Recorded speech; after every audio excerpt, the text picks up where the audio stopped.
Oh yeah, so I'm at a place called Denge today, which is near Greatstone and Lyd, sort of Dungeness way, which in fact Dungeness is actually pretty much that way. And I'm here to see the sound mirrors, which are here. Pretty cool, right? So look, they're there as well, look. So these were built between 1928 and 1930, and the idea was that they were meant to pick up the sound of aircraft coming overhead, and they were built by, or designed by a man, created, shall I say, I'll get it right, created by a guy called William Tucker, who was actually commissioned to do research into sound ranging equipment. And I'm going to show you something really cool here. So have a look. So in the middle of that, they're all built by concrete, and in the middle you see that like metal structure there. Well, that in fact is a microphone, and the idea is that it just basically just picks up the sound. And the idea is why they concave is to obviously amplify the sound. So this is probably the best way of sort of trying to trying to describe it in sort of layman's terms is that if you get like a cup and you hold it to your mouth, and you know when you always talk through, like when you were a kid you used to do these paper cup telephones, and you had like a bit of string attached to your separate cups and you could hear, and it was sort of like that echoey cavernous sound. Well, that's basically what they're doing. But the difference is you've got instead of like a bit of string, you've got like a microphone instead. The only problem was that in 1932 radar had just come out, and they pretty much were obsolete almost before they were actually in service. And then obviously by that time the English were sort of looking over their shoulders because of Germany and Hitler coming into power later on. So there was, this is post World War One. So again, we were pretty sort of quite a nervous nation, looking outwards, because where I'm at is, so say if the sound mirror, what is over there is the coast, and you've got Dungeness and you've got New Romney, which is basically just over there.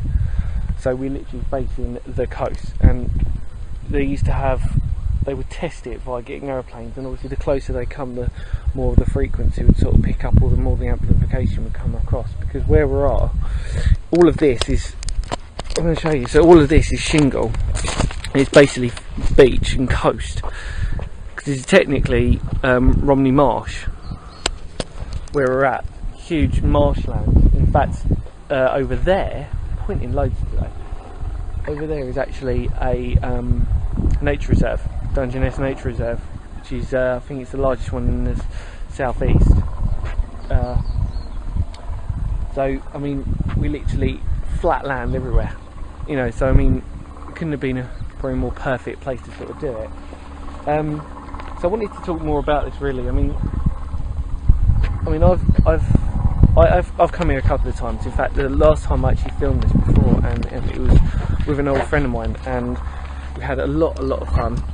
But unfortunately, it was related to my Facebook account, which meant that I couldn't.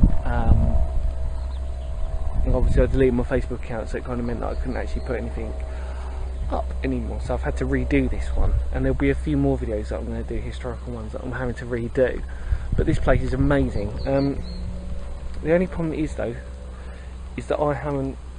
You can cross this they do tours here, which you can cross. Because the problem that I've got is this huge structure here, water. Now, although it's only about waist height, I clearly haven't brought my trunks with me. Look, I'm just, normal jeans and Converse, so not even good walking gear today. But what I'm standing on is the bridge that swings round, and then the idea is obviously cross. The reason why they had to put the bridge up was unfortunately because of this.